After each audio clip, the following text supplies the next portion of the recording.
My name is Nicholas Stella and I live in Sydney, Australia. I've been writing short horror for almost 10 years now. I've had a few short stories published here and there, mostly about horror, occurring in everyday places with everyday people.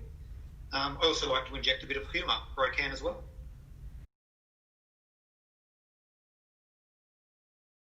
Well, it doesn't run for quite 3,000 words, so as you say, it is quite a short story. It's basically set in an office where people just go about their, basic duties of filing reports and putting paper clips in boxes and things like that. But one day they get a new manager, and it's a gentleman who seems quite mysterious, and he takes up residence in the manager's office. And it's basically about a hapless guy called Neville who just slowly sees his colleagues disappear one by one.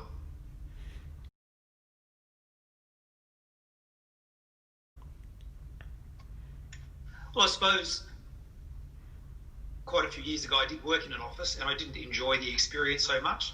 So I guess I took some inspiration from my lack of enjoying my time in an office and then connecting it with something dark and awful happening to all of the people around me. Not necessarily hoping such a thing would happen to my co-workers, but it was just, that's where I got my inspiration from, I believe.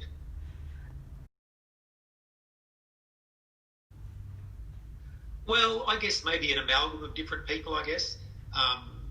Having read the story, you probably know that Neville, he's not really too much of a stand-up guy. He's pretty lazy and he sort of tries to get away with what he can. So he's not someone you really want to base your life on. But the people around him, I guess, are probably drawn up from different people that I've known over my time, and I've sort of put them together and made those characters, but no one particular person are they based on. Or on and off for probably close to a year, constantly writing, rewriting, until I sort of got it to where I wanted to get it to, and that's the product that's quite fortunately made it into this book that'll be coming out.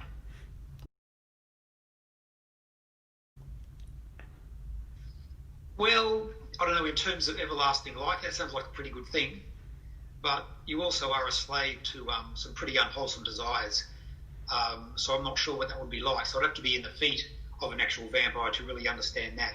But as a human, I'm not sure if I'd be wanting to do these things that do actually extend my life.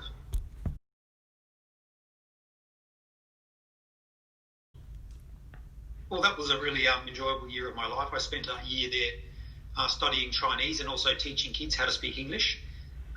It was sort of like part teacher, part class clown, because they liked the kids to walk out with a smile on their face as well, at the same time learning a bit of English as they went. But yeah, it was a really good time living in Taiwan. I suppose probably the favourite part was travelling down south. I think it's to a place called Kenting, and there was some white water rafting done down there, and my brother came with me. We had a really good time, slightly dangerous time, negotiating the rapids down the river down in the south of Taiwan. But that was a really, really good fun time.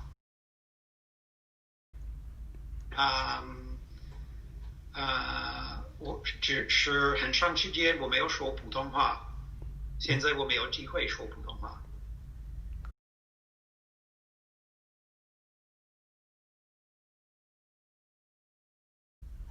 These days, I'm still writing the short horror fiction, mainly based on things that people sort of see in the everyday world. Basically around office blocks and in supermarkets and things like that. People or places that readers can relate to. I like reading about horror where it's sort of set in certain places that I'm familiar with. Rather, it doesn't necessarily have to be in an Eastern European castle or in abandoned amusement park or anything like that. It can just be somewhere simple like a park or in a pub or anything like that.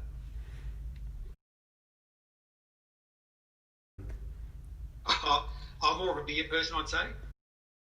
Per brand, I suppose most of the Aussie brands I don't mind. A bit of James Boves is nice. Oh, my worst boss. Well, fortunately, most of my bosses have been quite good.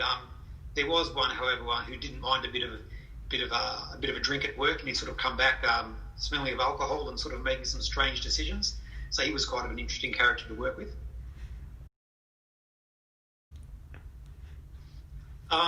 Probably Neville, in all honesty.